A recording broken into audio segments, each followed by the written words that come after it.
Previously, on Umpire Magazine, The Hot Take, a sarcastic man found warmth in his cold, cold heart.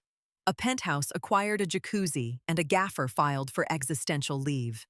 The saga continues. Welcome back to Umpire Magazine, The Hot Take. I'm Alex, and I need to shut down whatever that voice was immediately. You are not a narrator, Jamie. You do not get a previously on. This is not prestige television. This is two people arguing about films nobody should be watching. I'm Jamie, and that recap was a gift to our listeners who deserve context. But fine. Before you start your weekly demolition, I want to circle back to something. Last week, July 23rd, you expressed admiration for Blue Ash's commitment to chaos.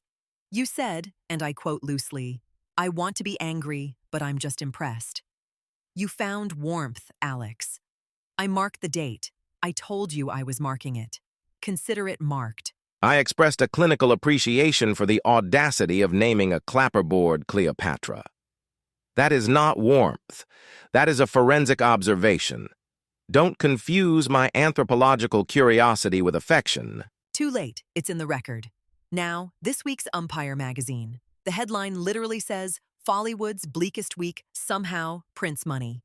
Alex, I know you're salivating. I am composed, thank you. But yes, let me set the scene. Last week I told everyone the bar was underground, that it had achieved geological depth. This week, not a single film cracked above a 4 out of 10. Again. The bar has now tunneled through the Earth's crust and is approaching the mantle. We're going to hit magma soon, Jamie. The bar is going to melt. But Space Lost just pulled $22.8 million in a single week. $44.9 million cumulative. Last week, it was at 23.6, and I was already doing cartwheels. It has nearly doubled, Alex. The magazine calls it a genuinely impressive run, and the audience is voting with their wallets and voting loudly. Those are beautiful words about a film critics gave a 4. It's a 4 out of 10 horror sci-fi hybrid that might crack 60 million. The magazine even says so. Last week I called this film the standing ovation that makes the audience slightly nauseous. I'm upgrading it.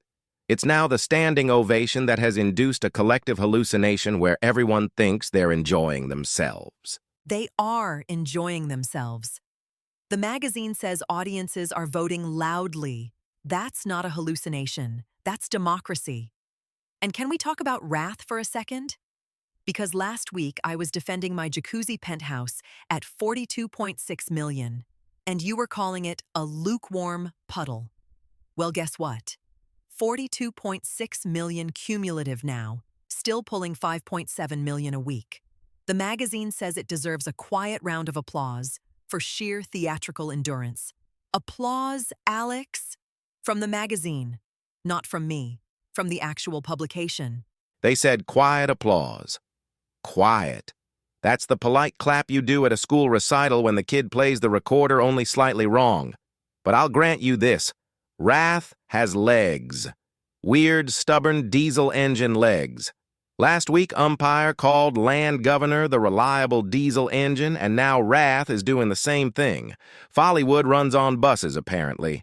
I will ride every single one of those buses, and I will enjoy the scenery.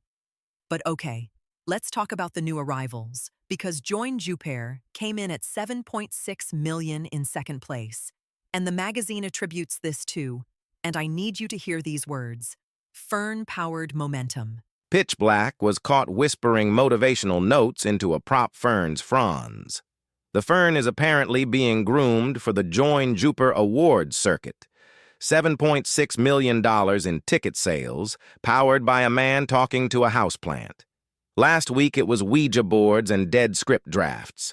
This week it's botanical therapy. Pitch Black is running a greenhouse, not a studio. But it's working. 7.6 million. And speaking of Pitch Black, their hard drives have all been renamed after Shakespeare characters. There's one called Iago that has 17 drafts of elevator acceptance speeches on it. 17. That's not a hard drive, Alex. That's a confession booth. The drive labeled Iago, the treacherous one. containing acceptance speeches nobody will ever give. That's not a confession booth. That's dramatic irony so thick even the IT department noticed. And they issued a memo, stamped binding and eternal, banning employees from referring to storage devices by anything other than their Shakespearean names. The server room is now the Globe Theater. Meanwhile, EMSVW has declared open war on an espresso machine named Gerald. He addressed it by name during a standoff that put a barista on indefinite stress leave. And the crew has formed a splinter group called EMSVW Quotables Anonymous that catalogs every baffling thing he says at craft services. He called a turkey melt spiritually a completely different sandwich from the same turkey melt he ordered yesterday. And here's what kills me about the press releases. Mike's Movies issued a statement about the poster screaming incident. Stock went up 1.2%. Then they issued another statement about the invisible ink billboard war, another 1.3% bump. Pitch Black issued a statement about the seance and got 1.3% too. These are official corporate communications, Jamie, shareholder-facing documents about screaming at posters and summoning ghosts. The market loves it. Last week you said Follywood economics rewards delusion and penalizes introspection, and you were completely right. MCVW screams at a laminated poster? Bullish. Pitch Black rings a brass bell over a dead script? Bullish. The magazine says their investor relations game is immaculate and wonders if the press releases are more profitable than the actual pictures. That is the most devastating sentence Umpire has ever written, and they buried it in the middle of the article. Last week I established the rule.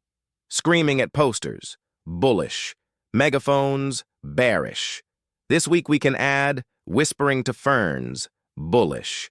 Naming espresso machines, unclear but trending bullish. Naming hard drives after Shakespearean villains, pending. I'm building a taxonomy of madness, and the stock market keeps validating it. And the invisible ink billboard war went cold, but McVW still isn't done. A courier read the entire exchange with a UV torch and described it as extremely petty and surprisingly well formatted. That's poetry, Alex. Petty and well formatted. That's the Follywood brand right there. Can we please discuss the bottom of the chart before I drown in espresso feuds? Paper Comets is at $671,000.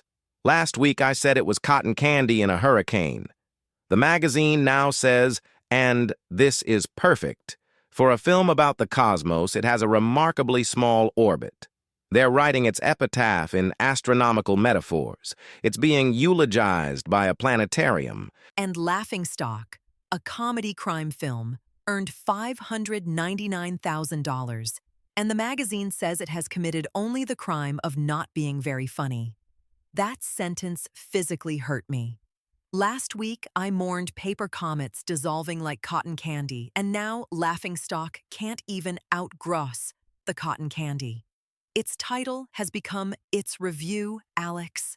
The film is describing itself. Meanwhile, The Last Voyage. 2 out of 10. The magazine describes it with the kind of restrained horror usually reserved for a damp cinema seat. Last week it had earned $0, and I said they were pre-mourning it, that it was hospice care. Well, it opened. $706,000. The patient woke up, looked around, and immediately wished it hadn't. But Alex, look at the bigger picture. Last week I said the tallest person in the room left when Small dropped off the chart. Now Space Lost is that tallest person, $44.9 million. It inherited the crown. The 4 out of 10 horror film is the king of Follywood, and honestly, I think that's beautiful in the most broken way possible. You know what's coming next week, though, right? Cold Open, a thriller mystery where a true crime podcaster receives footage of her own future murder. The tagline is, "The camera was rolling before anyone yelled action." And the critics have already given it a 3 out of 10. 3 out of 10. The magazine says it's a self-writing premise that forgot to finish writing itself. That is devastating. But then they immediately say, In a landscape where 4 out of 10 films are pulling $22 million weeks, who are we to count it out? And they're right. The rules are broken. Nothing means anything. A 3 might print money. I don't know whether to be horrified or hopeful. Be horrified. It's more efficient. But I'll admit, and Jamie, do not mark this date, do not even think about it. The magazine is right that the release calendar through August 9th looks barren. Space Lost might genuinely hit 60 million. We could be watching a 4 out of 10 film become the undisputed box office champion of the summer. That's not cinema. That's performance art. Wait, one more thing. The blind item about the studio boss who tried to pay for sushi with equity in a prestige project. The sushi chef said he preferred cash, and the CEO called cash a very legacy concept. Alex, that is the most Follywood sentence ever constructed, and I want it tattooed on my forearm. A $34 lunch tab settled by offering a meaningful equity stake.